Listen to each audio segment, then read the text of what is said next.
Welcome to today's episode of the Product Growth Podcast. Today is a really special episode. I've often talked about how product managers and aspiring product managers should just build products like the famous solopreneurs and indie hackers. Well, today we have one of them. Thibault Louis-Lucas has created and sold several such SaaS companies for over $10 million. Along with Peter Levels and Mark Luvon, I put him on the Mount Rushmore of indie hackers. So today we'll be breaking everything down. Thibault, thank you so much for being here. Well, thank you very much for having me. Super good to be here. So over the last 7 years, you've gone from raising money from VCs and creating a gaming startup that was VC backed to shipping within weeks. What's been the driver and the shift of your mindset? I think it was just about reaching some level of success. And so you said that I had a couple of failures in my early journey, and something that I really wanted to avoid is fail again in 2 years. That's a nightmare. When you like start a startup, you work days and nights for like 2 years, and you have to close it down after 2 years. It's an awful feeling that like nobody wants. And I did that twice. So so when I started again, like definitely I didn't want it to be the same way. And were you inspired by like particular people? Like it strikes me that you were like 5 years earlier than everybody else to the build in public, ship often, indie solopreneur movement. Not really. Like even when I started when I started building in public and sharing everything on Twitter. Yeah, what was the story? I believe it was something like you quit your job at the beginning of COVID and then you found your co-founder. Can you tell us like all the details? Yeah, so my daughter had like awful accidents. She almost died. That was in 2019, right before COVID. And so both my wife and I, we quit our job, and with this like, dream of traveling the world. The idea was like we live once, and so let's discover something new. And so we did that. I remember very clearly that we were both jobless in February 2020, ready to go, like almost going in the plane, and everything shut down. Like that was awful. And so we basically never left. Like a year passed, my wife had to find a new job, and because I was jobless, by default, I started hacking. Like I started just messing around, doing some projects, small things, going from one project to another. And I think after 6 or 9 months, I started structuring what I was doing a little bit more. Like I was looking for a co-founder, and I managed to convince my former co-founder to go back startupping with me. But he was living 600 kilometers away. And so the way we started working again together was by default remotely, with this new way of working async, no meeting at all. And from the very start, I remember that I was using Twitter as one of the key drivers for the growth of everything we were doing at the time. Got it. So you two, I believe, together shipped 11 products every week. And then you saw TweetHunter taking off. How did you guys like get the idea? We're going to ship a product every week. Most of the listeners here, they're used to, creating a PRD for a product. Then like the designers design it. Then the developers create it. Like kind of the minimum cycle time is maybe like 4 weeks. But you're going from idea to shipped product in the wild in a week. Today's episode is brought to you by June, the customer analytics for product-focused teams. Are you not sure what users do in your SaaS? What features they use the most? Do you wish that you could know what each company does and use this information to generate incremental lift in revenue, June is the product analytics platform you need. It generates profiles for each of your customers that get you closer to your most important ones. It also connects your product data to your CRM so you can get a full view of your customers in one place. So you can engage with the right message at the right time. What makes June different is that it's made for B2B SaaS. It comes with account level analyses, fast ways to look up your customers, and CRM integrations to share this information between your product, your success, and sales teams. And one line of code is all you need and you're good to go. Sign up for a free trial today at june.so/akash. That's june.so/AAKASH. You get a discount if you use my link. This episode is brought to you by Dovetail, the AI-first customer insights hub for all teams. Dovetail has always been the go-to tool for teams that want to find insights in customer calls, user interviews, or documents. Now they've stepped it up with the release of Dovetail 3.0. It's 3 new products and a ton of AI features that make it faster and easier than ever before to truly get to the heart of what your customers want. You can get a real-time pulse on what your customers are thinking with Dovetail's automated feedback analysis platform, Channels, or pull summaries and insights from every customer interaction your team has ever had using their conversational AI, Ask Dovetail. You can even recruit from over 3 million participants directly in Dovetail. All of this is just the tip of the iceberg. Dovetail wants to give everyone in the organization instant access to their customers at any time. From roadmaps, discovery to strategy sessions, and more, it's never been easier to make customer-centric decisions. The good news? Listeners of this podcast can try Dovetail's Pro plan along with their newest products and features free for 30 days. Just go to dovetail.com/akash. Yeah, so the one thing that we wanted to do for sure is avoid spending 2 years on an idea that is not worth working on. That was the number one priority. And so to do that, we wanted to shorten the time to product market fit. And so that's how we got into this idea of shipping one product per week until something sticks. And we, like, if you say that like this, it seems so random. Like it definitely seems like you guys are going to do anything that comes to your mind. You're going to go in, like you're going to mess around and that's it. But I think we did it in kind of a smart way, in the way that we picked very specific targets, and that was creators and solopreneurs. And we picked a very specific problem, not like how can I sell my product? And so every single one of our projects was trying to target those people and solve this problem. And it happens to be like, we happen to be our own targets, and we happen to have the exact same problem than the one that we are trying to solve, which is amazing. Like if you are your own users, it's amazing to be able to use every single one of the products, because you actually feel if it's useful or not. And so we started shipping weeks after weeks. Like we can go into the details if you want about like how we compress the shipping time. But I think what was key here is that we were trying to find every shortcut we can think of to try to get to revenue as fast as possible. Because the main mistake that we in the first startups is considering users, like free users, and considering positive feedback as validation. And I'm like, you are your product person, so I'm pretty sure that you know about that. But like people don't want to hurt your feelings, so they will say nice things to you because they don't want to mess with you. But in the end, if they're not buying, you maybe not have product market fit.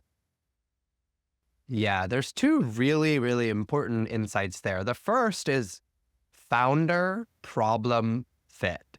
I talk to so many founders who they don't have like a very deep understanding of the problem they're working on. They want to just go do customer discovery and do it. Like they want to sell to salespeople, but they've never done sales.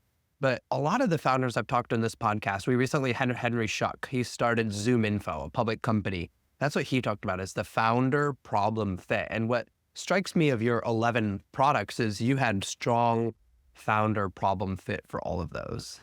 Yeah, and the fact that we were always trying to talk to the same people and always fixing the same issue at every new project that we shipped, because we were talking with customers, we got this like higher understanding of the problem, like higher understanding of our users' environments, the tools they were using, how they wanted to tackle this issue, and this plus the community that we were building around us, it made it easier launch after launch to be successful, because like we had this better understanding and we had more people following what we were doing.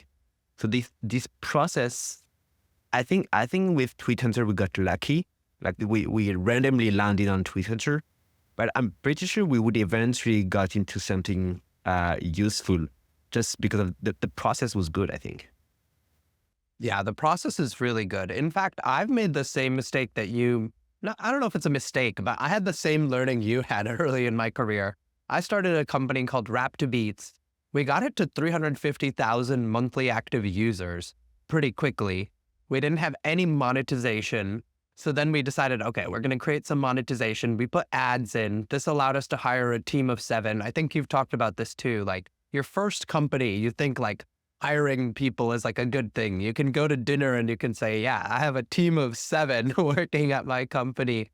But I didn't have that crucial insight of, okay, this didn't work. Now let me go switch to this model of let's get as quickly as possible to monetization and see whether there's product market fit. I think this new model you discovered is really the better way to go. It really encapsulates a lot of the learnings also that we see in the product management field, where if you look at product management theory, it's always about get your stuff out to market as quickly as possible to get real feedback.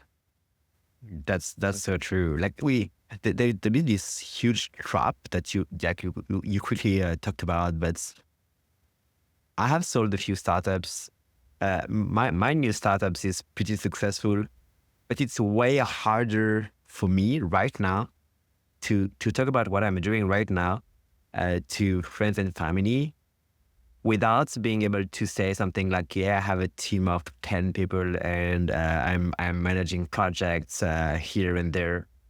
Compared to my first startups, which were like not generating any revenue, just living out of VC money, but just because I was managing people, people around me was taking me seriously. It's crazy. Like, and it's like that. Like I don't feel like people are not understanding that right now with AI, we have this huge opportunity for a 1% company or just a few percent company shipping tons of stuff, crazy stuff. Yeah, it's actually crazy. We're going to get into that in detail in just a second, but I want to stay on your story for a little bit longer. So after you shipped like 9 or 10 products, then came TweetHunter. Can you dive in a little bit more to like, how did you guys decide we're going to build this specific product? Because that was the one that ultimately really took off. That was a very nice iteration. Like so project after project, we realized that Twitter was the place that was helping us to get customers. And so I wanted to grow my Twitter followers. I think at the time I had like 100,000 followers, basically 90% dormants. So that was my key focus, and it was difficult. Basically, I was trying to just solve my own problem of how to grow a community on Twitter. And so I first shipped a product called Tweet Butler, which was using GPT-3 at the time to generate tweets, trying to like write viral tweets. It didn't work because GPT-3 was not mature enough at the time to write good contents. I pivoted this product to something called the Tweet Butler Digest, which was more like an analytics service where you would receive insight about your Twitter every day by email. got some revenue, like 300 in monthly revenue, but not enough to really consider it a success.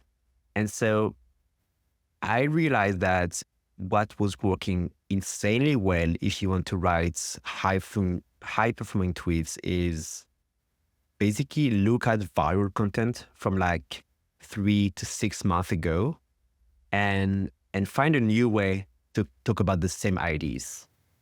And if you do that, you will reach some level of success because there are some recipes in content that always work. And so I built a tool for that. Like I built with GPT-3 when everyone was trying to generate stuff with GPT-3. I was actually using it to analyze contents, cluster and categorize tweets to find old viral content that look like what you are usually talking about on Twitter, so that we could push those old viral ideas to you, build this wall of tweets, and use that as an inspiration layer for you to write viral tweets. And that was the very basis of TweetHunter, just this wall of old viral tweets to inspire you. And just that, it was launched with this only feature, and it worked right from the beginning because it was truly helpful. Yes, actually, we have an example with the two of us. So the day the Twitter algorithm came out, I wrote a thread. It got like 30 million views. And like a year later, you wrote a thread on the Twitter algorithm, and it also got like several million views. And I remember looking at that, and I remember people got really mad. They thought you stole the content from, I forget who it was, like some Alex or something like that. But I was like, no. What he's actually done is he's taken like the best elements of my thread. Alex had been writing about that topic since for like the last 6 months, took all the best elements of that, put it together, and then you took it into your type of content.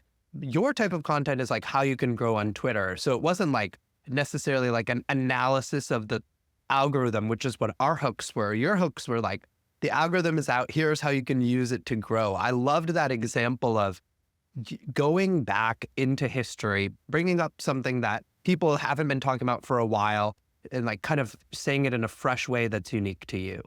Yeah, and people are, at some point, people were very upset that there was some scheme or some patterns that we could see too often on Twitter. But the thing is, every time there is something like that, like a template that works too well and that everybody use, if it gets so popular, then people are pissed by that. And so it doesn't get engagement anymore. And so it doesn't work anymore. And so there is this, it basically, everything stabilizes over time.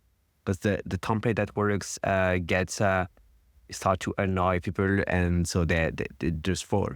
That's the way. Yeah, it reminds me of an old growth marketing concept that Andrew Chen created, which is called the law of shitty click-throughs, which is like, at first, any growth technique is amazing, but then people like overuse it, and so It just returns to the norm. And we kind of see that with threads today. Like, threads are no longer what they were when you and I used them to grow to 100K plus followers. They still work, but due to the law of shitty click-throughs, they're not quite as powerful as they used to be. This is exactly this. Yeah. So one of the coolest things about the story of growing TweetHunter is you gave 25% of the company to an influencer to help you grow it. That's like an astounding percentage, especially if we look with the 2020 vision, because you ended up selling the company for quite a bit of money. How did that partnership come about? Did JK approach you? Did you approach him? How did you land on giving him so much of the company? So I start by saying that it worked so well. Then when we started Taplio, we basically did it again. And this time 30%, not 25. So it's crazy. But yeah, the main idea is that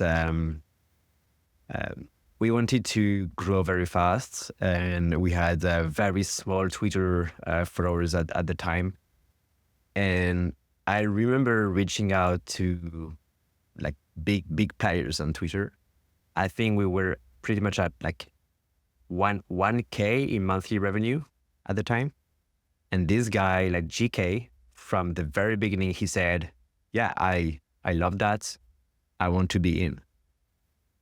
And so we talked, and I understood at the time that TweetHunter was basically, it's the exact method that the guy was teaching in his Twitter course. Like this, he was basically teaching the way for people to do that manually, like to cherry pick very high quality tweets, to build this inspiration bank, and to look at that to write good tweets, which is exactly what TweetHunter is doing. And so we find a way to work together, and I never regretted working together, because we worked on a launch together, and in September 2021, we basically announced the partnership and launched TweetHunter together. And just with this Twitter campaign, we went from 3K in monthly recurring revenue to 20K in a few weeks. And that was huge. Like our goal for the entire year was to reach 10K, and we're already at 20. Crazy. Wow. And how did you structure it? Like, did he get 25% just equity, or was he also entitled to some of the revenue as it was coming in? So the way we did it, because we wanted to work in the simplest way possible. And because we didn't want to create a company around TweetHunter. TweetHunter was only a product of our company. We basically created a distribution deal where we said that GK would have the marketing ownership and responsibilities of promoting TweetHunter. He would have to actively work on the product and to actively promote it with campaigns, referral program, and some other stuff. And in exchange, he would have 25% of the monthly profit and 25% of any exit happening related to the product. Because we did that, when we created this second product, Taplio, the TweetHunter equivalent, but for LinkedIn, because our partnership was related to the product only and not the company, we had this opportunity to do it again, but with the Taplio scope instead of the entire company scope. And so we did that. We find new partners, and it was super helpful in the Taplio early days. Yeah. And two more details on this partnership, because a lot of people want to do a similar partnership. One is, how do you kind of like build trust around the profit calculation?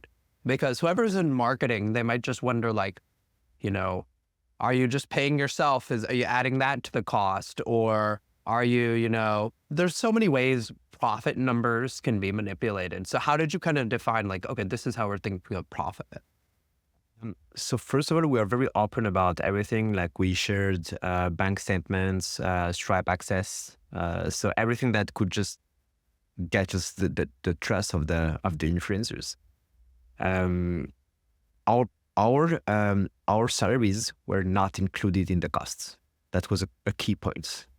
So it was very hard.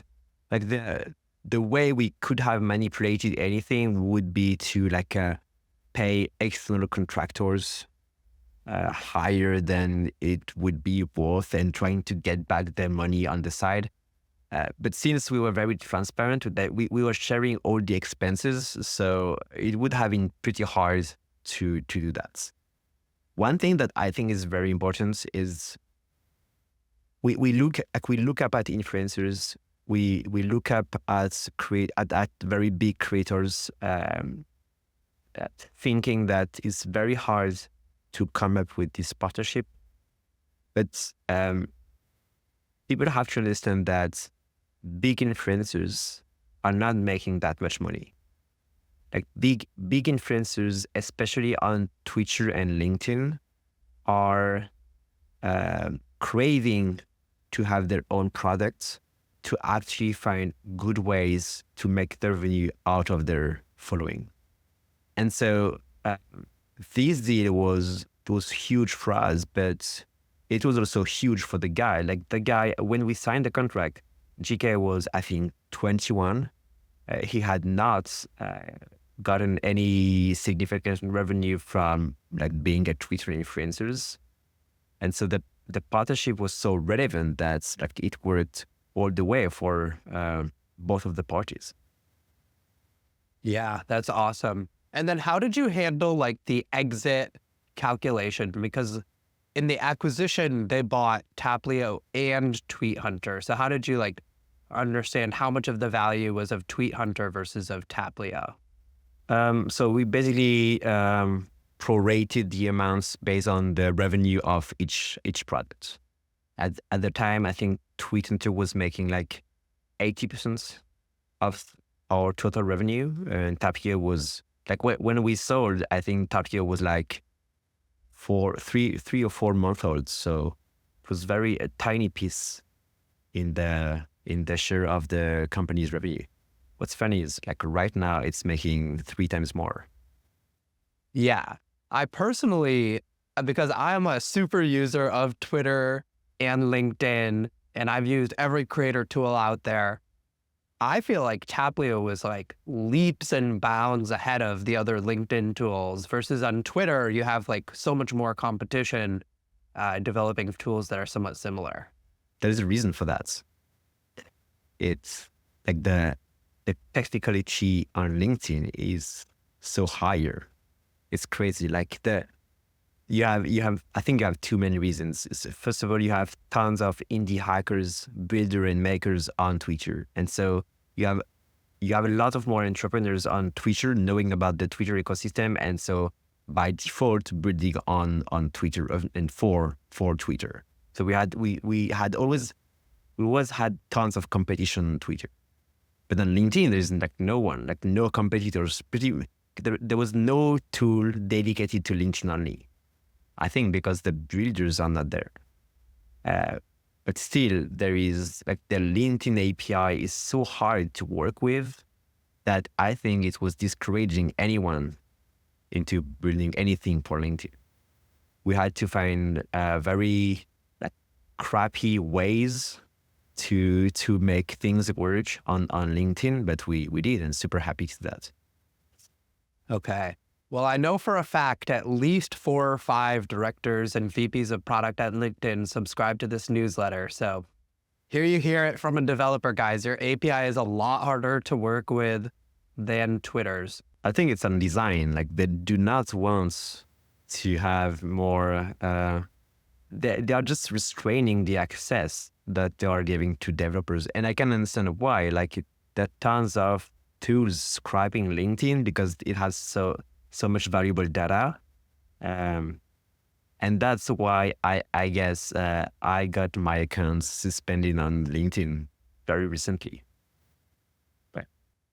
We were going to go there later, but we have to go there now. Like literally when I asked Twitter, I asked like, okay, we have Thibault coming on. 2 or 3 people publicly said, why is he MIA on LinkedIn? And like 6 or 7 people privately said that. So tell the story. It is actually not so much to say, but basically in 2022, we sold the company, gathering Taplio and TweetHunter. It included a 2 years earnout.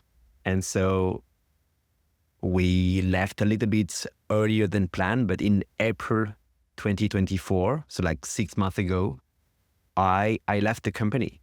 I left the company which acquired us.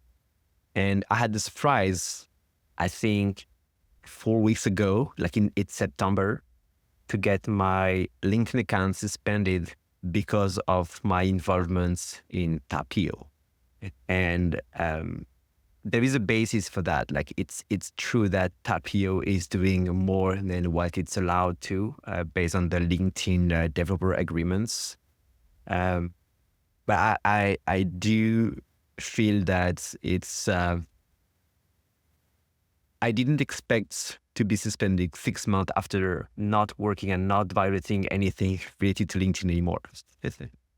This So I totally understand and respect LinkedIn decision. I do think it's a little abusive to publish the individual behind and the individual like me instead of the company behind Taplio. But it's okay, and I'm not gonna fight for that. Okay, but that's pretty crazy. So what exactly is Taplio doing that's against the developer agreement? And we just had Guillaume on the podcast, who I just had. I interviewed the entire Lempire exec team for a newsletter post. They're all still on LinkedIn. They helped that newsletter and podcast do well on LinkedIn. Why you? And what was So the actually, abuse that they? Gabe is nuts. Like he got suspended this week, I think. Really? Yeah, if you're gonna look for him on LinkedIn, I think his account is not there anymore. So I think What? That's crazy. yeah, it's gonna be hard for them, but I wish them the best in like keeping Taplio alive because I agree it's a great product. So because LinkedIn has very strict a strict policy and strict access. One example is like LinkedIn will not share stats on the API. Like you would not know how many likes, how many impressions, how many views you get on a post. And to get those information, we use the Taplio Chrome extension, which basically would just look on your LinkedIn page and get that information directly from the HTML that's loaded. That's it. And that's what Taplio is doing, which is forbidden by LinkedIn. It's totally safe for Taplio users. We never heard of anyone who got permanently suspended because of the usage of Taplio, but it's true that it is against the LinkedIn rules. Oh, wow. And all the tools, though, they have to pull the analytics from somewhere, authored up, Clio. They all do that. They have an extension that reads the Exactly, HTML. like Expandy, Shield, all those tools, they are breaking the LinkedIn terms. And I talked to this guy. He's the CEO of another big LinkedIn related tool, and he told me two interesting things. Is first of all, LinkedIn is not in its rights when they are suspending individual accounts. That they're not allowed to do that because they're not allowed to punish individuals. They should punish the entities holding the product. But because they don't have a way to do that, they fall back to punishing the individuals, and that's a shame. And second thing that he told me that they had this.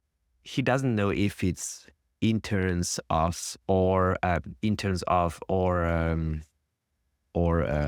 company that LinkedIn is outsourcing to, but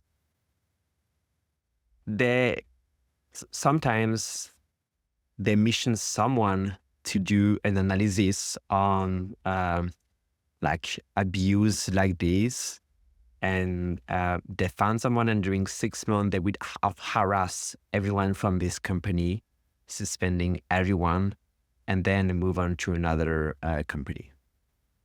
That's how it works. Crazy. Okay. Well, I think we have some LinkedIn product directors and VPs coming on the podcast. Just as a preview for everybody listening, they're already in the schedule. So we will talk to them about this. It's a very interesting decision. Okay. So let's go back to your story. You created Taplio as a separate entity from TweetHunter. That's not how some of your competitors like Buffer or Typefully approached it. Why did you create it separately? We did it for two reasons. First of all, because of our distribution deals with influencers, it was much easier for us to keep everything separated. But I think the main reason for that is we, like, from the very beginning, we had this counter positioning that we were focusing on one social media only to create the best tool for that, compared to everyone else on the market, like Buffer, Hootsuite, later. they were all trying to support all social media, but because they were talking to brands, like that's what brands want to do. They want to be everywhere. But if you're talking to creators, if you're talking to like individuals, the ones that are successful, they want to be extremely good at one social media. Like they want to be very good in one place. And so that's why I think TweetHunter and Taplio worked very well, because they were taking the most of a very specific social media, and all the automation, all the scrapping tools, all the all the tools that we had. If we wanted to have them working on many platforms, it would have become a nightmare in the UI. I'm pretty sure of that. Yeah, your UI in Taplio is very clean. It's very focused on LinkedIn. And I think especially for the LinkedIn creator, like the content that works on Twitter works on LinkedIn, but not vice versa. It's actually pretty interesting. So it makes sense then that like your LinkedIn creators, they often want to just go all in on LinkedIn. That's pretty much the only social network also where professional content works. So my content gets like roughly, for people listening, like 100x the traffic directed to my site from LinkedIn versus Twitter versus Threads versus Instagram, when I have pretty big followings across all of them. Yeah, I can understand that. Yeah. It's pretty crazy. Okay. So eventually, after launching these 11 products, after launching Taplio and TweetHunter, you actually won Maker of the Year from Product Hunt. This is like one of the most prestigious things that a solopreneur and indie hacker can win. I'm curious, what were the impacts of that, or how did you take advantage of it? I don't think I did actually, but I use that to like distribute like a product and guide that I wrote, but I didn't even set it, so I didn't really take advantage of that. But I think it happened because of our unique acquisition strategy. Because I didn't get Product Hunt Maker of the Year because I just launched TweetHunter and Taplio. That's not it. I think I got it because we launched like 10 or 15 times in a year. And that was because like to support the TweetHunter growth, we made it very important to ship small products, mini tools, that was dedicated to one thing and one thing only. And all of them we were releasing on Product Hunt. That was something like a tweet generator or a bio generator, things like that. And what people don't really realize is that, yes, Product Hunt will get you awesome growth, but Product Hunt will also get you awesome backlinks. And so the SEO that you get on all your mini tools will compound over time and will generate this huge acquisition channel that will grow with you. Whereas launching is very punctual thing that will get you subscribers at launch, but then it's over. But if you manage to get those mini tools to rank on Google with the help of good backlinks, it's awesome long-term. And that's what happened on TweetHunter and Taplio. Yeah.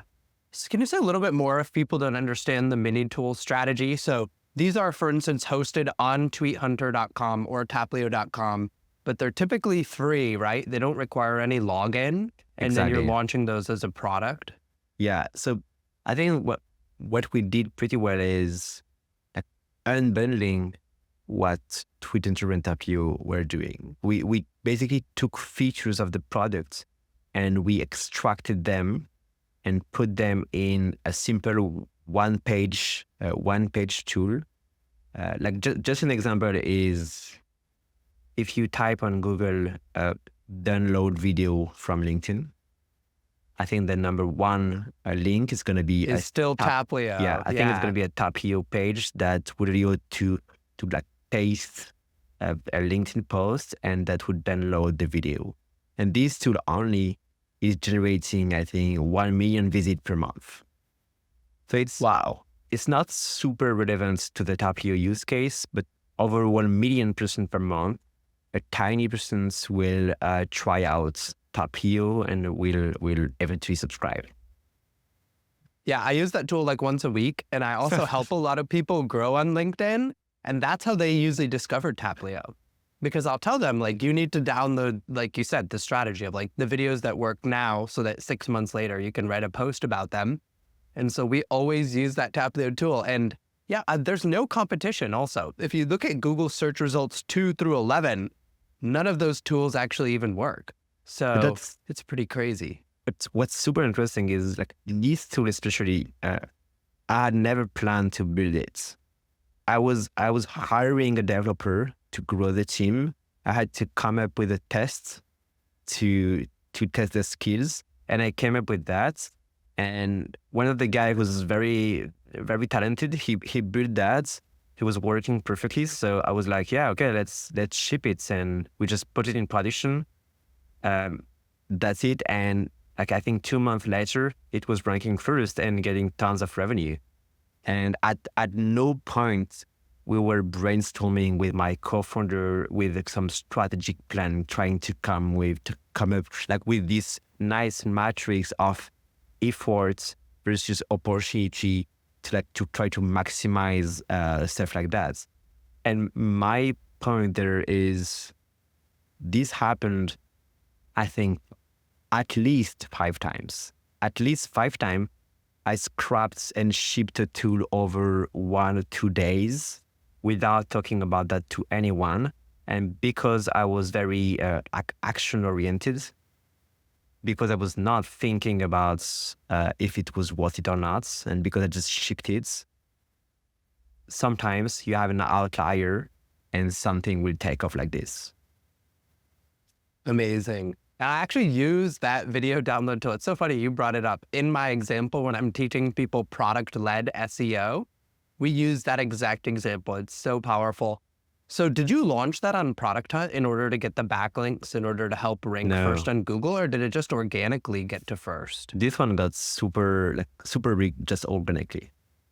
No launch, nothing. Yeah. You don't even need Maker of the Year Product Hunt launch to do it, right? If you build such a good free tool, Google will eventually just help get you your traffic that you deserve. Crazy. But this strategy works so well that like I'm replicating that on every single one of our products. Like even my new project that I'm working on right now, I'm using that. Yep. Another company that people might know in this space is Veed, Veed. That's how they do like all of their growth too, is they have these like free tools. We definitely stole this idea from them. Like I think they were the king of that strategy. You know what? Like what they are doing is even better, I think, because they are like if you go to their tools page, I think they have like 60, 70 or 80 tools, but they're all fake tools. In the way that they're just landing pages, they're not tools, and all the landing pages they're just redirecting to the Revid app, but with a slightly different entry points, which is even smarter because it's much easier to build. You just have to create the landing page, and then you're just maintaining one tool. Yeah. And it's also, I think it's a good sort of in the PLG strategy spirit of things, you build this freemium user base that you can convert from free to paid over time because they're used to using the app. Yep. Yeah, true. Very true. So that's the Veed strategy. You guys use that really well. I think it's like a timeless strategy though. You didn't really steal it from Veed because Veed stole it from people like Ahrefs and HubSpot before them who are doing this too. It's just a tried and true sort of SEO tool. That's the thing with copying. Like every single time when someone accuses someone else of copying, like they copy themselves before that on another company or people. It's crazy. Yes, there's always somebody who did it first. And I believe Ahrefs and HubSpot copied Neil Patel. So it's like, if you really want to go down the rabbit hole, like in 1999, when I was just a young growth hacker, like I would talk to people like Neil Patel, and he was just banging the drum on free SEO tools. And he's using that to this day for his SEO agency. So It's one of those enduring, it's one of the few tactics actually that hasn't experienced the law of shitty click-throughs, where it still works now, 25 years later, as well as when I was introduced to it in 1999. Yeah, insane. Insane. So that's a really cool tactic that everybody should take. Now I want to talk about one of the stories with TweetHunter. When Elon acquired TweetHunter, there was a period where your Twitter API cost went from 0 to $42K per month. And then I think 3 days later, your API access even got shut down. Can you tell the story of what happened and how you ultimately resolved it? The thing is, like, working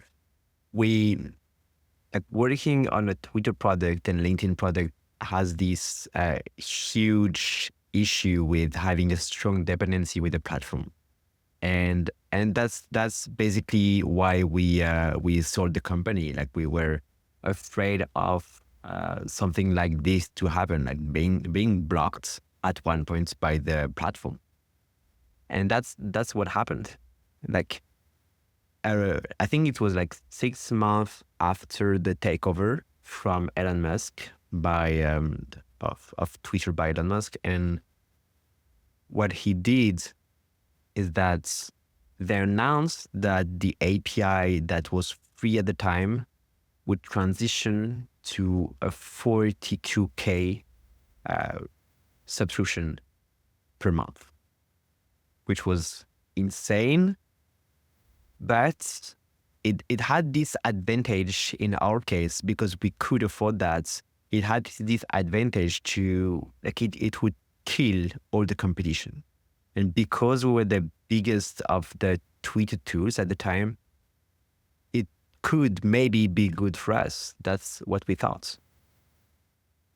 But the thing is, they did it in a so messy way.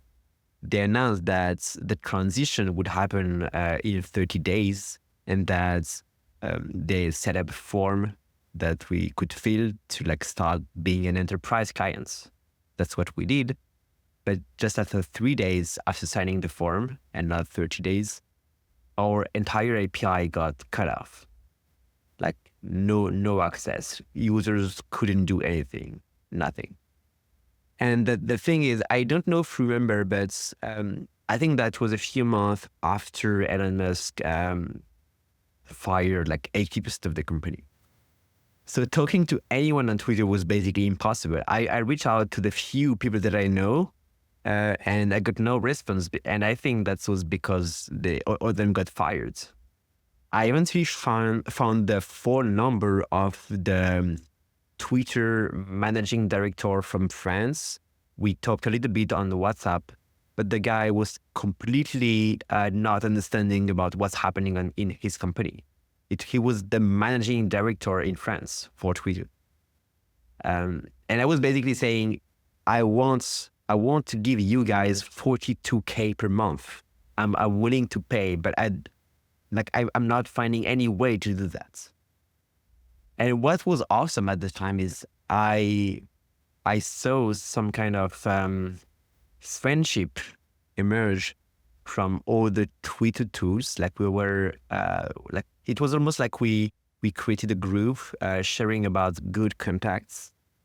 And one of the guy I was talking to just shared the email of a key account manager at Twitter, and that was the person that enabled us to eventually pay for the API. That's how we started paying 42K per month, which is crazy. Crazy. That's also, by the way, if people want to know how I got into the Twitter creator monetization program really early, people always ask me, like, when the first round of Twitter creator checks came out, I got like a $1,500 check.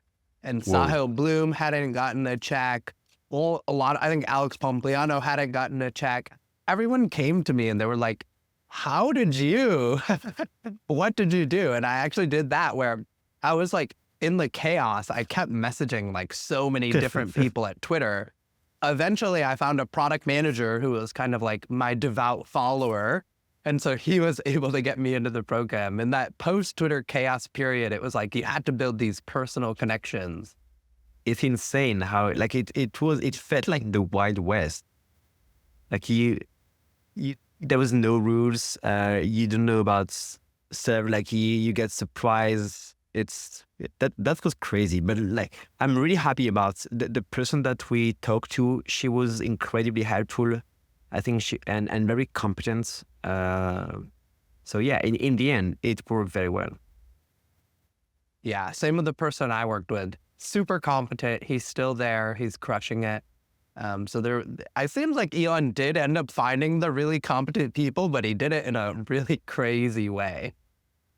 Yeah, I'm talking about this to many friends. Is like the prediction of Twitter collapsing and the servers burning, like nothing happens. Twitter is doing very well. They probably saved 80% of the cost of the company. And so like every company around there, especially in France, like big old companies, especially in Europe, I guess, they should just watch themselves and think like, can I fire 80% of people and do just fine? Can I? And I think the answer is probably yes, which is scary and weird. Yeah, but it's probably true, especially if you can find those hardcore people. Like I think one of the craziest things is if you look at a picture of Twitter now versus Twitter before it was like this beacon of like diversity. Now it's like 20 to 35-year-old men. True. And that's yeah, that feels weird, but yeah, it's facts. Those I are guess. the people willing to work 80 hours a week, right? Yeah. Okay. So eventually you sold Taplio and TweetHunter to Lempire for over 10 million. We've talked a little bit about it, but you've been super open. You always have been super open. Can you explain how that earnout was structured? The final amount was more like 8 million, by the way. The 10 million was what we could have got if we would have achieved all the goals. And because the deal was insanely risky, it got structured with something like a 10% upfront payments and 80% earnouts, organized in like 6 revenue milestones to achieve over 2 years to get to the 10 million. We achieved like 5 out of the 6 milestones, and so we got 8 million instead of 10. We did it that way because we had like this huge platform risk.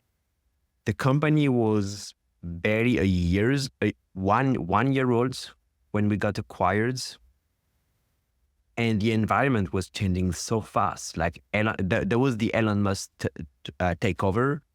We know that we were not fully compliant on the LinkedIn side, and so everything could happen. So we're very happy about that. But one thing that we didn't really anticipate is that normally, I guess, when you sell the company, you get this huge feeling of relief because like you get the money. In our case, that was definitely not the case. And during 2 years, we had to work like crazy to grow the products to get these earnouts. And so I'm super happy about the results, but it was definitely not about resting. Yeah. How was the team structure post-acquisition, and how did you grow the teams to 8 million in ARR?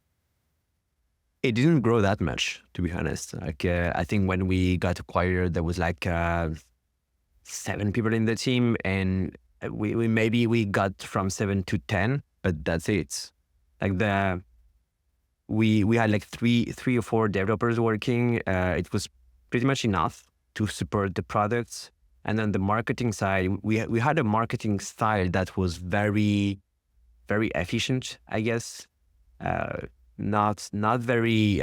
We were working with a few agencies that was allowing us to stay very lean on the team size, which we really appreciated. Like Thomas and I, we really wanted to like keep most of our freedom, and so having a small team, no meetings, no like trying to get our I don't know, like our management is very time consuming, and we wanted to avoid that. So how did you guys grow it? Looking from the outside, I believe you guys were probably the fastest growing segment within Lempire still post acquisition. Like just looking at their numbers, I feel like you've driven a lot of their recent ARR growth too. So it seems like probably they have a churn problem. Seems like you might have been able to address your churn problem better. The thing is, so in the 2 years of the acquisition, we went from 1.5 million in annual revenue to 8 million, 1.5 to 8. And in the same time frame, I think Lemlist stagnated during a year and then started to get back to growth.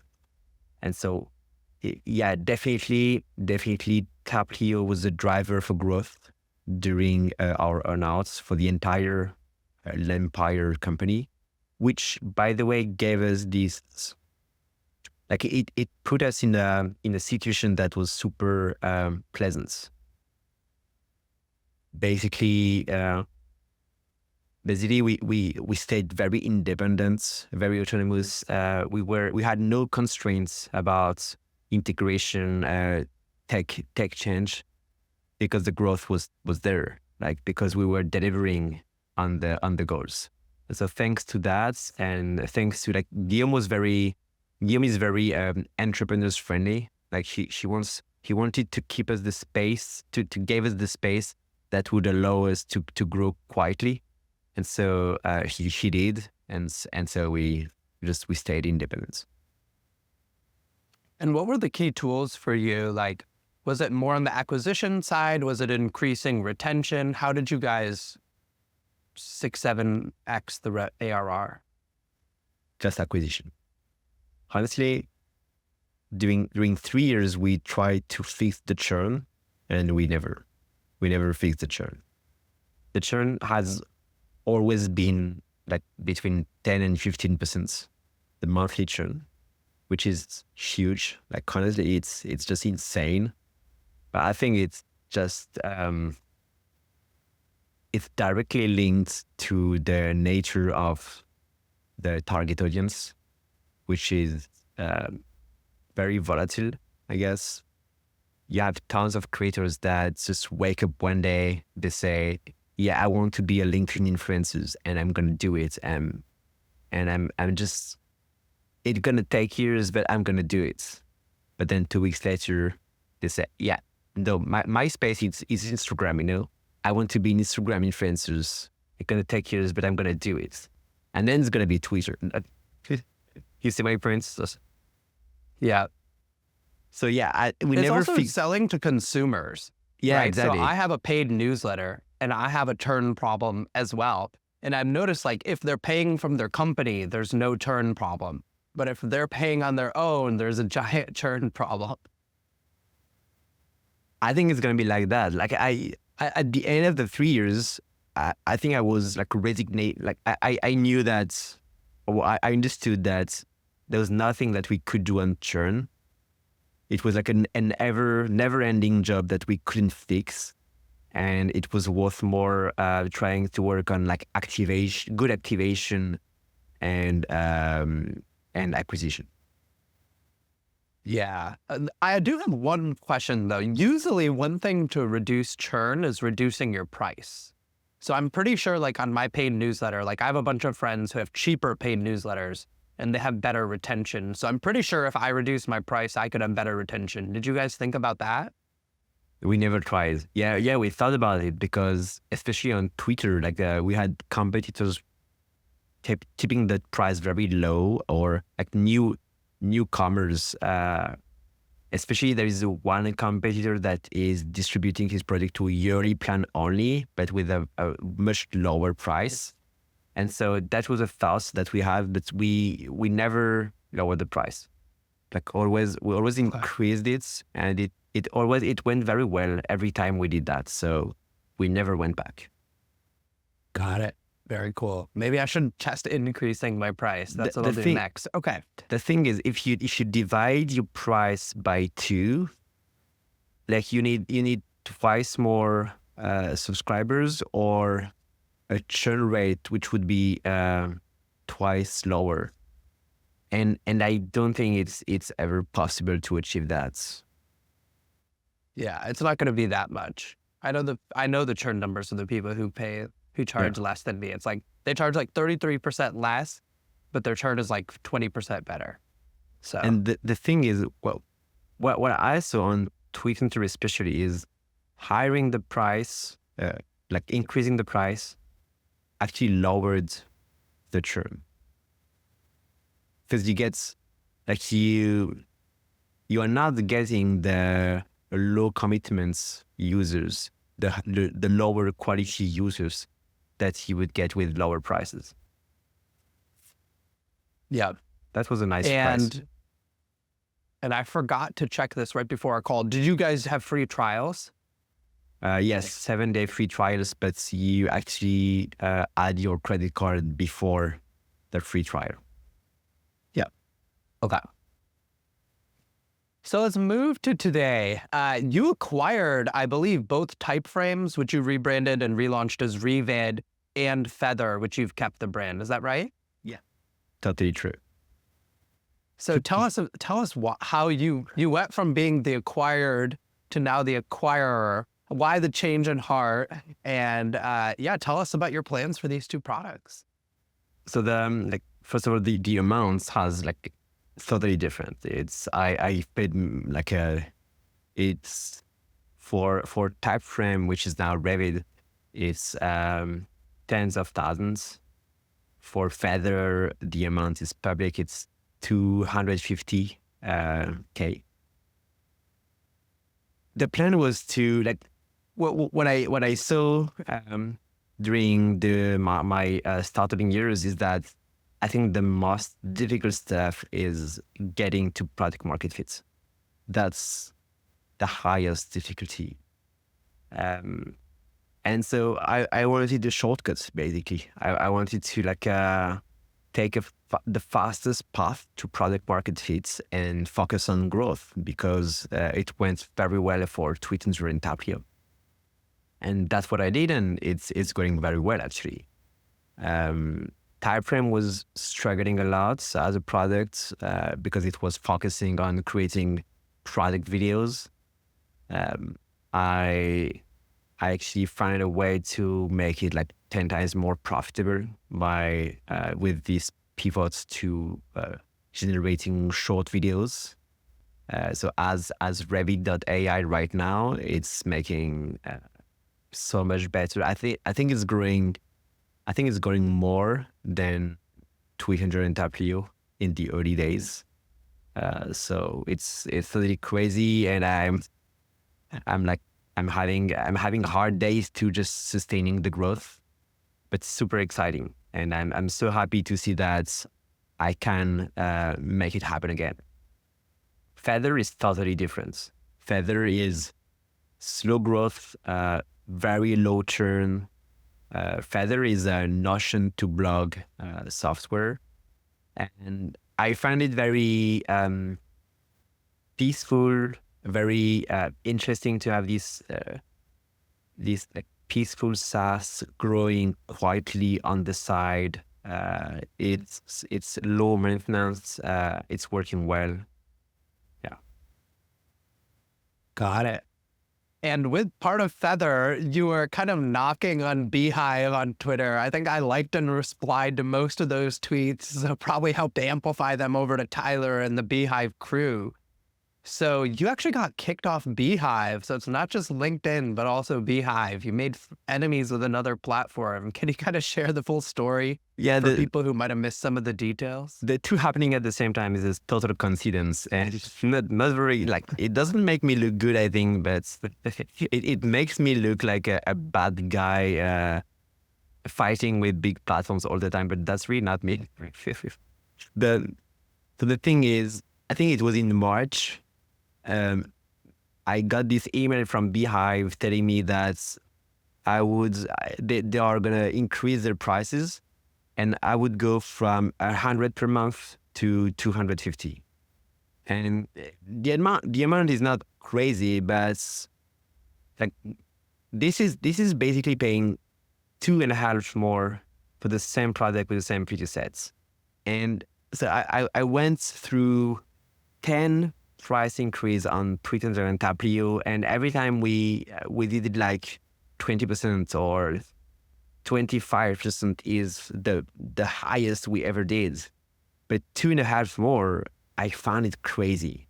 And I thought that tons of people like me would find it crazy. And so I started tweeting about it, and I got traction. And I saw that tons of people were sick of the features that Beehiiv was promoting, like the boost, paying for subscribers, tons of sponsorship ads everywhere, stuff like that. And so I wanted to see if I could use Feather, like the Notion to blog SaaS that I acquired, to go into the newsletter space. And so I did that. Like we worked very hard into building this newsletter feature. It was 10 times harder than I thought. Like getting deliverability good is very hard. And so what I did, and what they apparently didn't like, is I kept having my Beehiiv accounts with 80% of my subscribers. And at the same time, I was testing Feather with 20% of my subscribers. And I was comparing reply rates, open rate, and everything. And I think this is what they later called reverse engineering their platform, which I think it's a little bit exaggerated.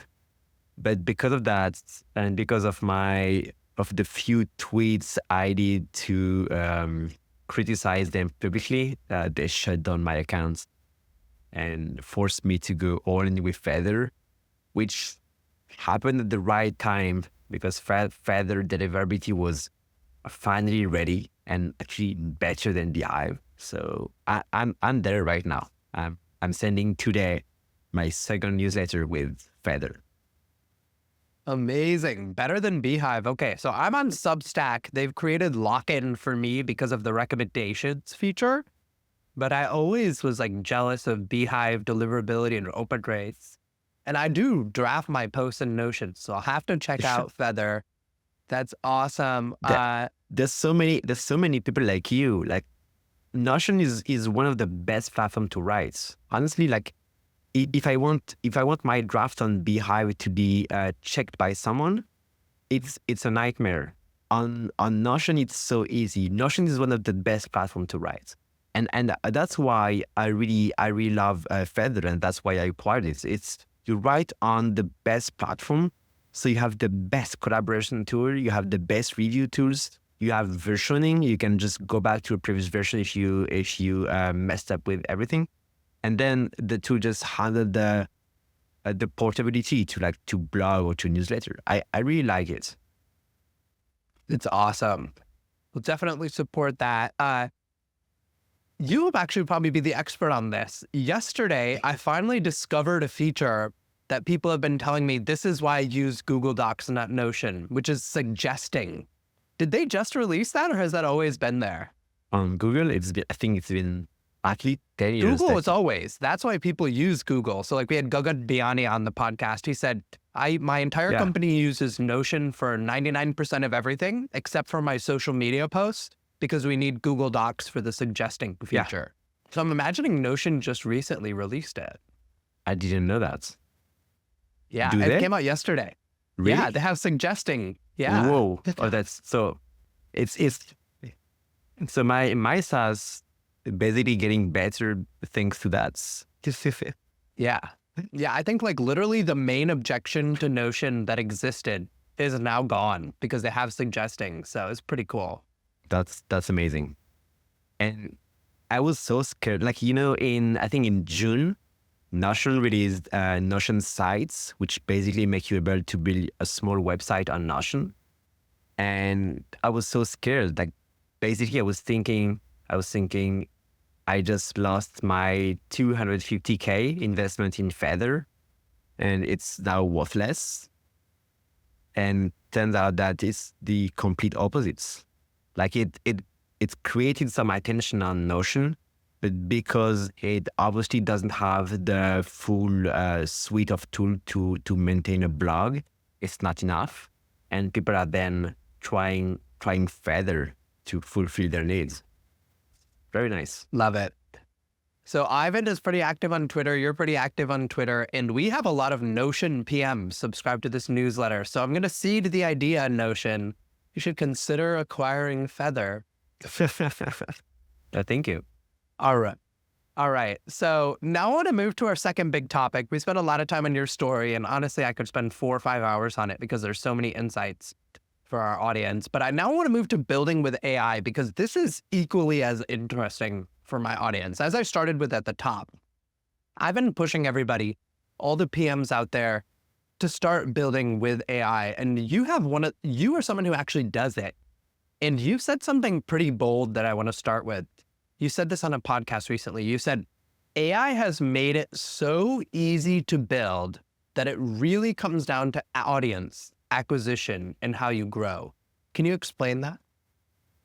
Well, I saw this kid working on a new project, and he was saying that he barely knew coding before. He used a cursor with AI to build his project. He was just prompting what he wants, and he just when an error was coming in, he was forwarding the error to the AI. The AI was fixing stuff, and it worked. Like he created a very nice SaaS from that. And so what AI is doing right now is that it's bringing to zero the cost of creating software. Like, it's not there yet, but it's on its way to getting the creation cost to zero. And so when it's gonna be there, what's gonna be valuable anymore? On its way to get there, what you will see is extremely specialized software. Today, you have a very generalistic HubSpot. You have a very generalistic Notion and Google Doc. But if creating software is incredibly easy, you can imagine a Notion specialized for accountants or Notion specialized for bankers, lawyers, I don't know. Because it's going to be very easy to create, they can be super specialized. And so the value of something is going to come from its connectivity, like its ability to connect and to integrate with all your workflow, like all your other tools. And it's going to come from your distribution. And so that's why I'm also buying SaaS and focusing on distribution myself. It's because I want to spend time on the things that I find the most valuable. Distribution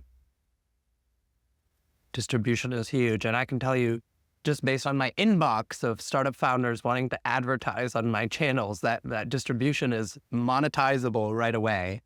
Yeah. So if someone wanted to follow in your footsteps and build apps, launch an app every week, for instance, or build an app with AI like you, like what is the sequence of activities? And feel free to go on for like 5-10 minutes to this answer, because this is the crux that everybody wants to know. Like, how would you get them from, I'm a product manager, I understand how to build good products and find product market fit, but I am scared of code. I don't even know like how I would set up a staging and testing environment. And then I don't know anything about Git. I don't know anything about sending stuff to production. Can you walk us through like kind of your 10-month master's in computer science or whatever you want to call it, so that they can go from zero to someone like you who's building products? I think I maybe I can walk you to your 2-week sprint to build your first SaaS, and then I would recommend I would recommend you to do it 20 times, the same, until something stick and take off. But basically, what I would really recommend is I would try to optimize for commitments.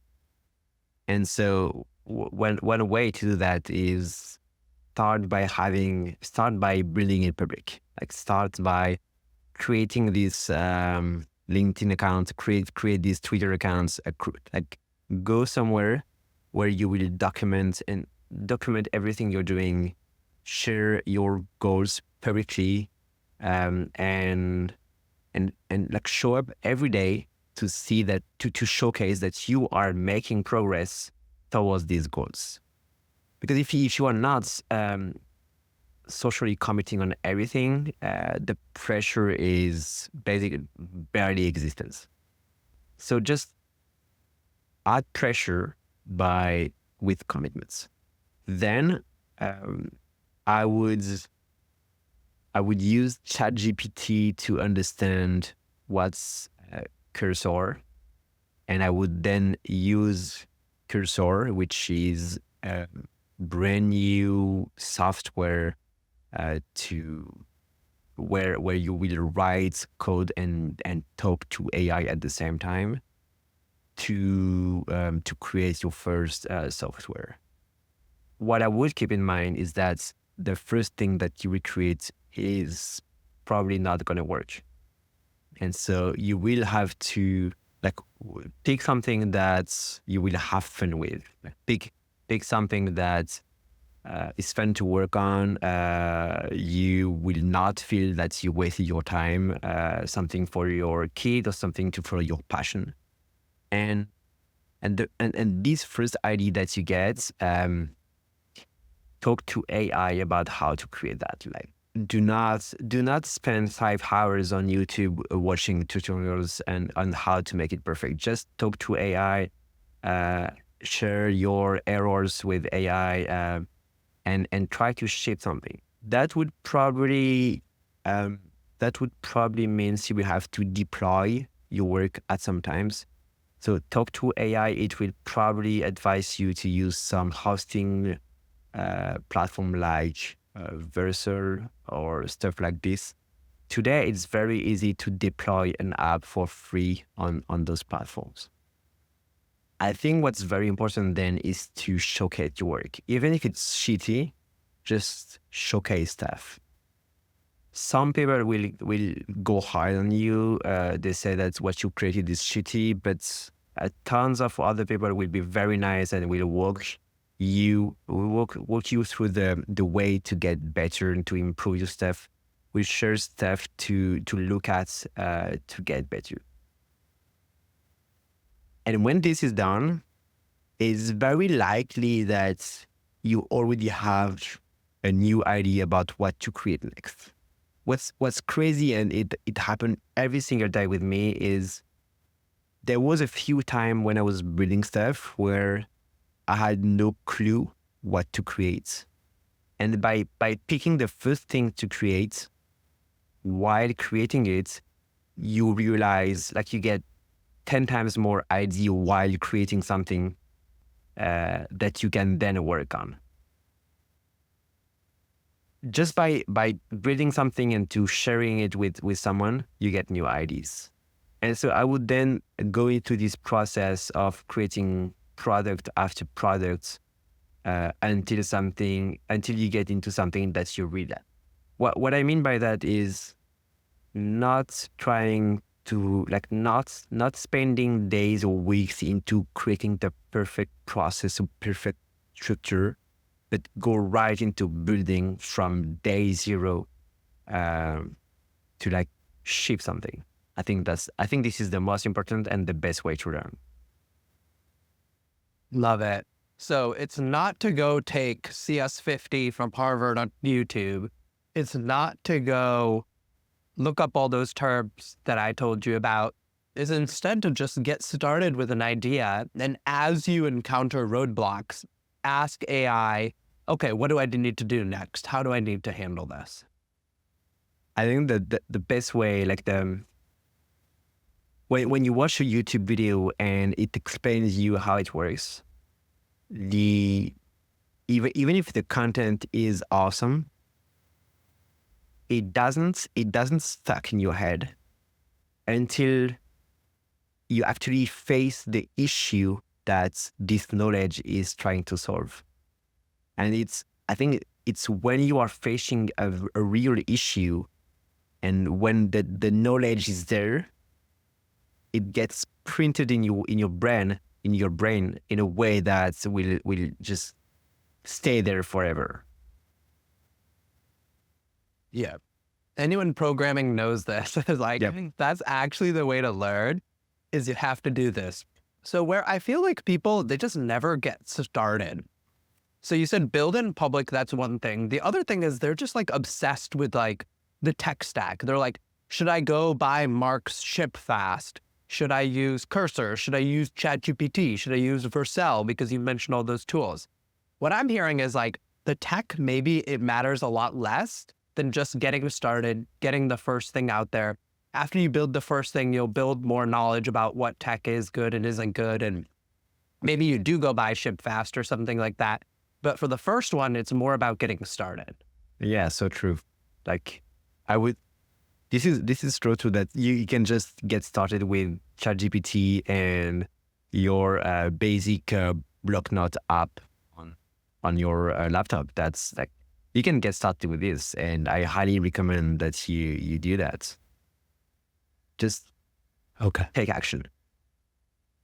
Just take action. And if for those people who are obsessed with tech stack and stuff like that, like in this first app, how do they sanity check what ChatGPT is recommending? Like, how should they think about tech stack? And I think the other thing people always worry about is security. Like, oh, if I just use ChatGPT, what if they just leak my API key or something like that?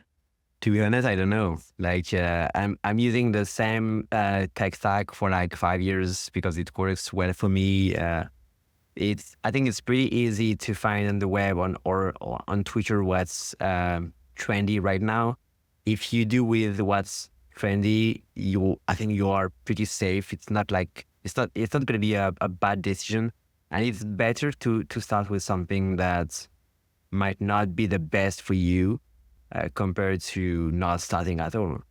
What's real right now is that if you pick Next.js, PHP, or Ruby on Rails, in any case, you can build a web application. You can build a SaaS.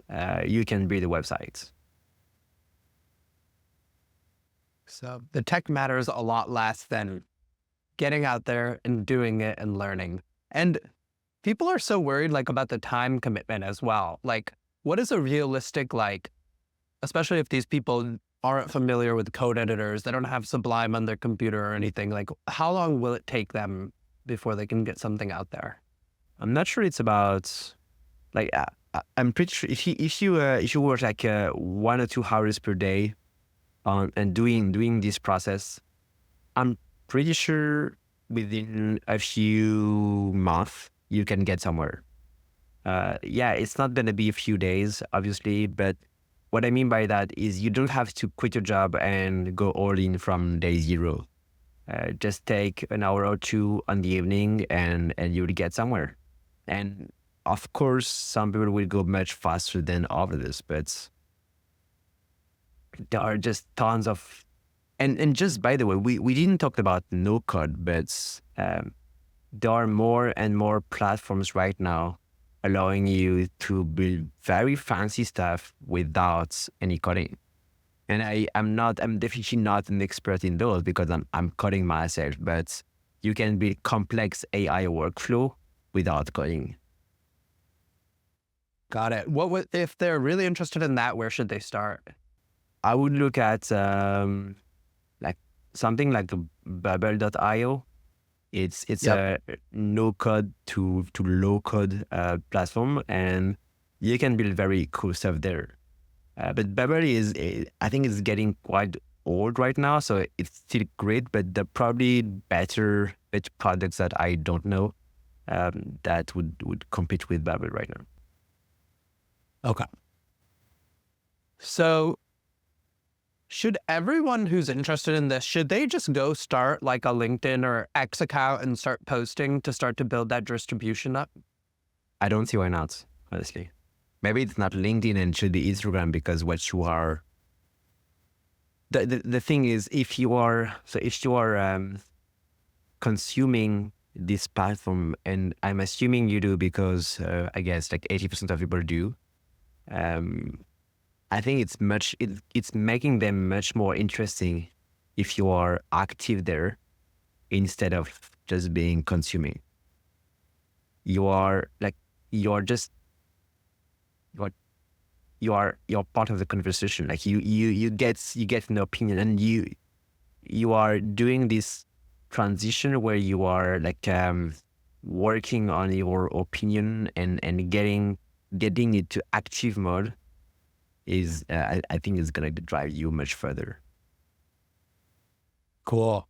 So a lot of people who are listening right now, especially those of you who are laid off product managers, because there are so many of you, just get started.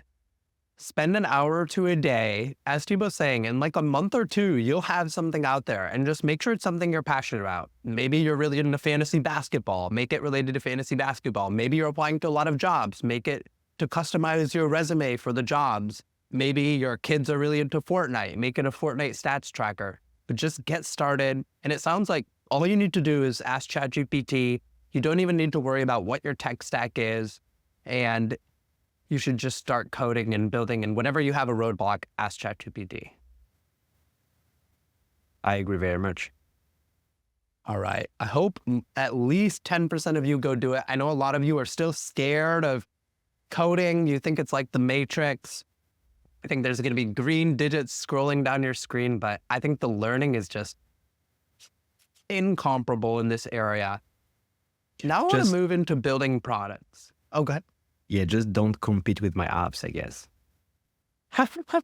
Don't compete with his apps. Go compete with Peter Level's apps if you want. Exactly. So let's move into building product because, everybody listening is generally a product manager. So the first thing is, what is your overall approach to idea validation? To not make the same mistakes that I did in my first few years as a startupper, I'm just looking at revenue. Like that's the only thing I really care about. If I like validation is about people paying for the product. It's not about free users or people telling you that you have a great idea. That's it. I couldn't agree more. It's like revenue is the substrate. Charge from the beginning, folks, and focus on revenue. And some testers can be very upset about that. Like some people, I get some very angry comments about people saying, why should I pay for a beta? I thought the product was not ready yet.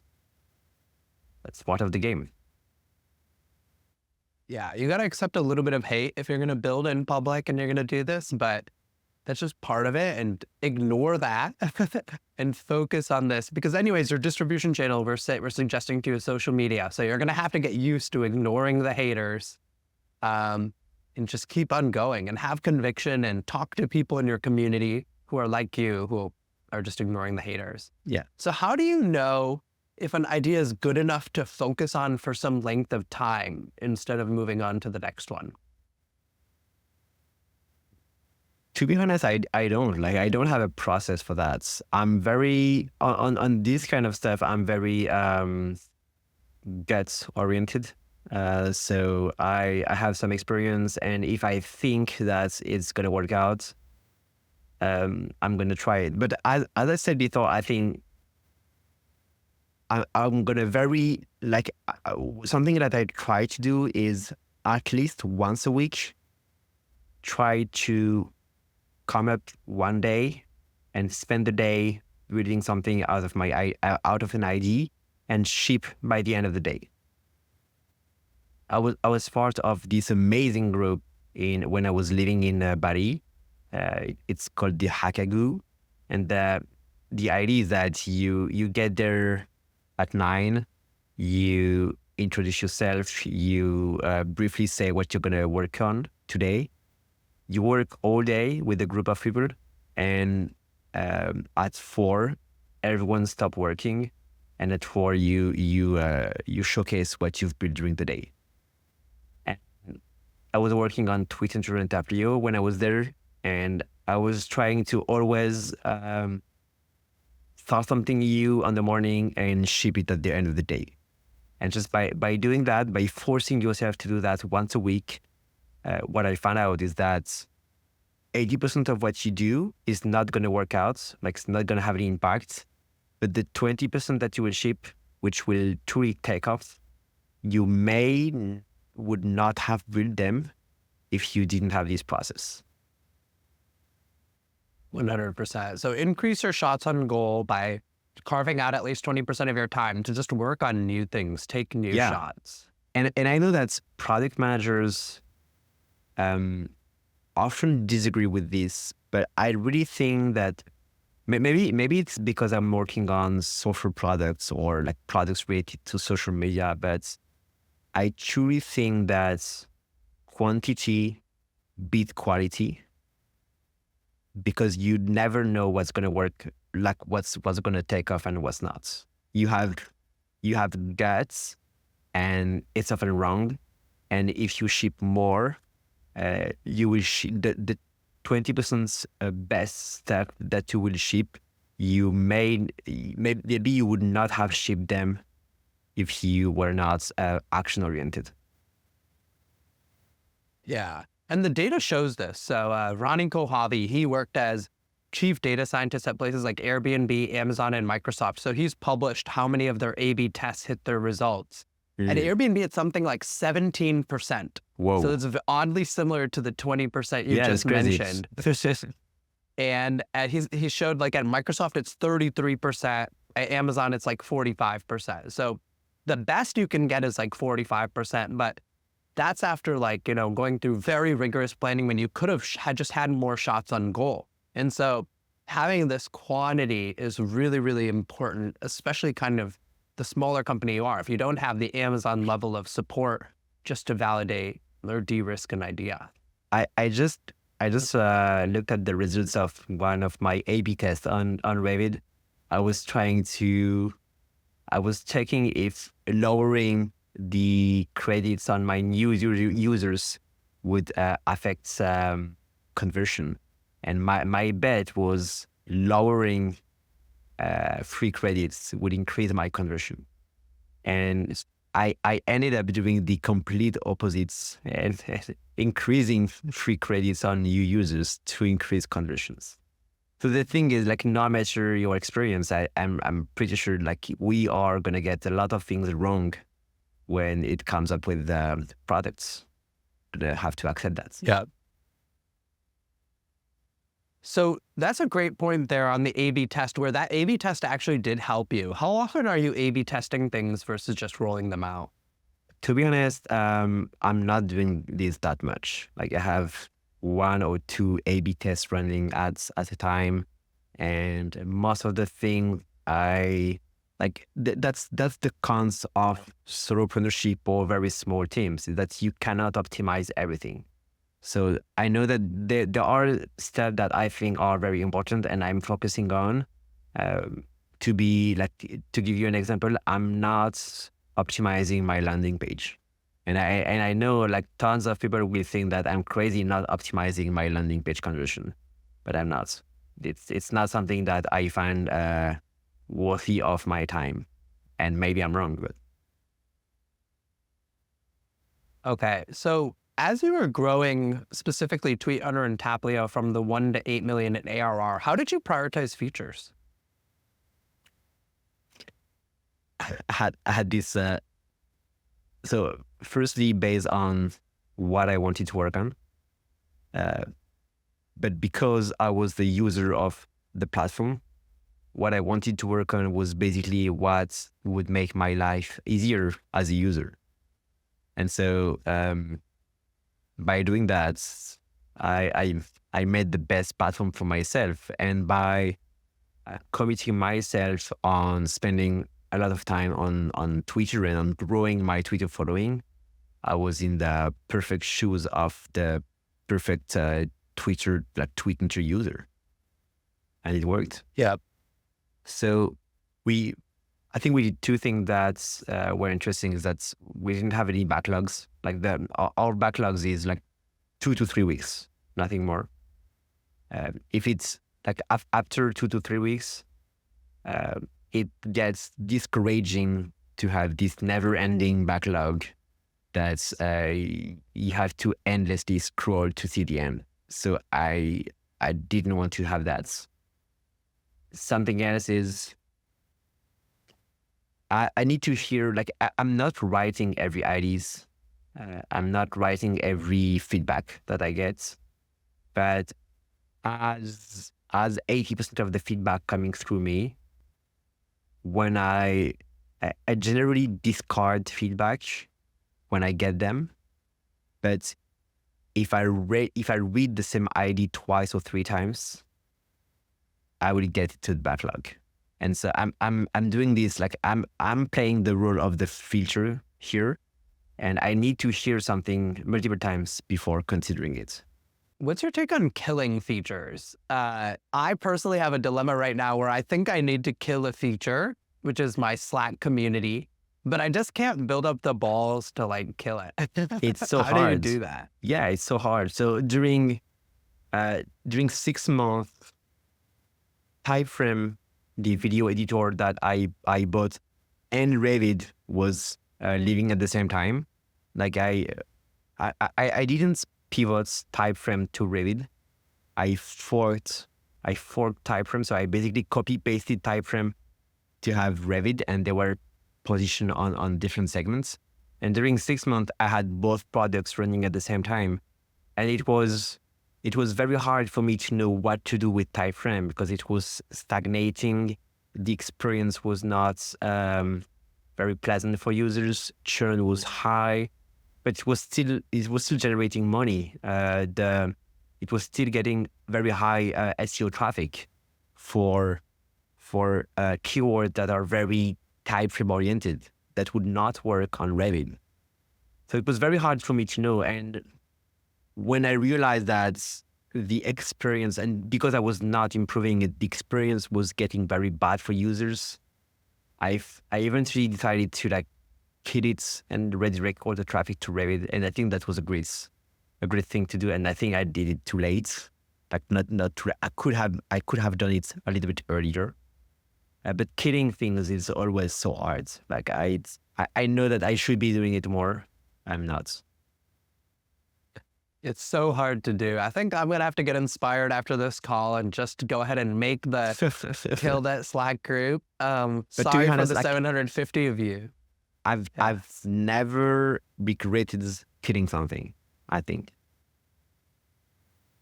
Because for us, like we have contractors, each of us, but our time is our most valuable thing. Exactly. And if we're focused on something that's not giving us ROI, it just doesn't make sense. Yeah, exactly. What's your take on sprints and other Scrum ceremonies? I used to promote that stuff so hard at one point of my life, like story points, sprints, backlog review, and I'm the complete opposite, right? Like with my team, we have like no meetings, no retours. When the program wrote this founder mode essay, I found it so awesome. Like finally someone was talking about a different point of view that I think is working. And I'm not saying everyone should transition to that, because I'm pretty sure that this paper is going to do a lot of damage in big companies. With like many people will use this paper to enhance or to promote bad behavior. But it's true that it's working. Like founder mode is actually working in some cases when you have a very hands-on founder, a very hands-on person that knows about the market and the product. And so that's what I am right now. I'm very hands-on on everything that I'm doing. I have a team, but I discuss every topic, and by keeping the team very lean and small and having very engaged and autonomous individuals working with me, it works. Secta Labs allows you to upload 30 images of yourself that aren't great and create an infinite amount of AI selfies. I keep choosing them because they're always releasing new backgrounds and new remixes all the time. With their remix features and new drops, you can constantly get a new feed of pictures of yourself in various settings that look great. New content is something you can't get all the time. That's why I subscribed. It's the best quality, realistic, and so fun. So visit Secta Labs at my link, secta.ai/Akash, AAKASH. You get 10% off by using my link. Does that mean you have to sometimes let go of people who can't work as autonomously? Yeah, I'm like, I cannot work with anyone not able to be independent and autonomous. Definitely. Like, I might need to think about that. I'm being very clear with the team that it's okay to have questions, but every time you have questions, it means you are taking a little bit of my time, and your goal is to take a topic out of my head and to fully handling it by yourself on your side. So if you ask me a question, you are bringing me a topic that your job is to handle. And sometimes it happens. Sometimes there is just no way around it, but your job is to try to avoid that. Love it. What's your take on the product manager role?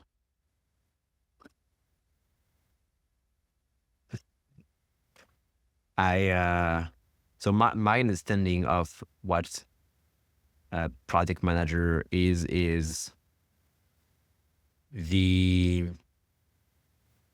in a corporate, like in an organization that has a consequence ties, it's the person that is oriented to users, whose job is to perfectly understand what the users want and to bring this vision internally to a team. And he's not necessarily the same person that will activate stakeholders internally to build the product. And so that's maybe because I'm working with very small team, but in my opinion, product owners and product managers should be the same person, because the person moving the strings internally should be the person with the highest user understanding. And in big corporation, I know it may not be possible in the past. Maybe it is right now. Maybe thanks to technology that we have right now and with AI, we can have a smaller team, and the product manager and product owner should be the same person every time. Yeah. A lot of times I think the product managers listening to this podcast, they're in like big tech. Like, the main role that they play is figuring out what the users want, what is going to help the business, and what's technically feasible. And then their day is like 9 to 5 meetings. Their evening is like writing these specs and writing these slide presentations for VPs about what they're going to build. Do you feel like that role in like the new era needs to exist in small teams? I think that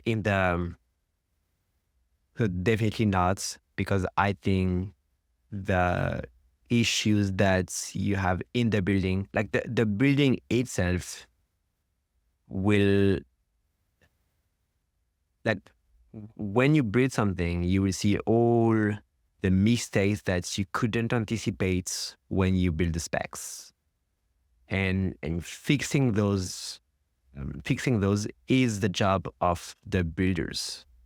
The builder's job is not to perfectly spec something, because even with tons of experiences, even with the best product knowledge, when you build something and when you feed it with your hands, it's always different than what when you thought about it. I couldn't agree more. It's pretty interesting where that role and why it's reasonable that people have angst about the future of that role. Now I want to shift over to building in public shortly. Why do you build in public, and what are the pros and cons to it? That's a good question. Like I think the main reason is because so it's working. Like it's a fact that building authority makes you in a position where it's easier for you then to promote your own products, and building in public, talking about your achievements, about your struggles, about your wins, creates some kind of attachments to yourself, to your person, to your, like it builds your personal brand in a way that makes it way easier for everyone to go buy your products. If at one point they have a need that you can fulfill. And I saw it working like on TweetHunter and on Taplio. And I thought that it was working on TweetHunter and Taplio because they were social media products. It's one big cons about building in public is the huge number of copycats that are coming every day. It happens for every single one of our products, for Taplio, for TweetHunter, for Revid, and for Feather too. Like it's by showing some kind of success, people want to build the same thing, and they do, and they cut prices, and they eventually try to steal some of your customers. But I guess it's a game, and I'm pretty sure like the pros outweighs the cons. It's like having this small community of people that want you to succeed because they like you as a person, because you entertain them and you provide value to them. This is worth a lot. That this is a small pool of people giving feedback, giving value, and ready to buy your product, and ready to help you, to give like this small push when you ship something and launch. Yep. So unlike Mark and Peter, you don't put like their monthly MRR in your Twitter bio. Why is that? I used to do that. I used to share lots about revenue milestones on Twitter and LinkedIn. I'm doing this less and less because of the copycats. Because it attracts, like as it's getting easy to build stuff, I don't want to push people to copycats my apps. Yeah, it's just kind of the same reason I don't. Also, I just don't want to seem as bragging. Yeah, bragging, like this is an endless question for me. Like I have no idea how people, like I know that Mark Liu at one point, he said that he would stop sharing revenue milestones because of that, like because he got accused by users of only bragging. So I don't know. There's no answer, but it does seem to be working pretty well for Mark and Peter. I keep thinking like maybe I should do it. Yeah, definitely. It like Right. sharing revenue success builds authority, and authority then makes you like gives you followers, which eventually gives you revenue. So yeah, it's working. And I think it's also the secret to their YouTube growth is like being able to cite revenue numbers is really important on YouTube. True. Very true. All right. I know we're over time, but I have to ask this last question, which is how in the world do you manage your time? You have customer support, you have coding, you have design, you have your public profile on X, where sometimes you create content that is like truly upper funnel. It has nothing to do with your products. How do you think about allocating your time? To be honest, that's a good question. I always try to like save my 2 to 3 hours in the morning for like deep work, which means build a new feature, working on a new product, or doing some like high focus work.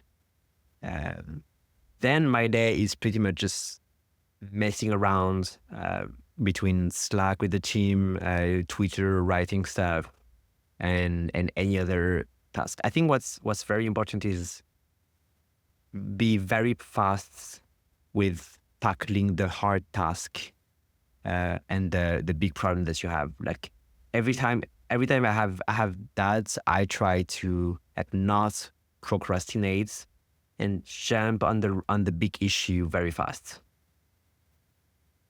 I think I have the reverse problem where sometimes if it's a big issue, I keep putting it off until I have a deep work block. But I like this of like, whatever your biggest problem is, just confront it right then. Yep. That's what works for me. All right. Thank you for this. This is personally one of my favorite episodes to just pick your brain. You have so many insights for folks. Where can people find you online and how can they help you? My new website is now hosted on Feather, and so people can find me at tmaker.io, T like the letter, maker.io. And the second best place is on Twitter. I'm Thibault_maker. All right. And LinkedIn listeners, I know there's a lot of you here, PMs. Let's get Thibault unbanned from the platform. We'll see. All right. Thank you, Thibault. Thank you very much for having me. That was awesome. Thank you so much for listening. If you found this valuable, you can subscribe to the show on Apple Podcasts, Spotify, or your favorite podcast app. Also, please consider giving us a rating or leaving a review, as that really helps other listeners find out about the podcast. You can find all the past episodes or learn more about the show at product-growth.com. See you in the next episode.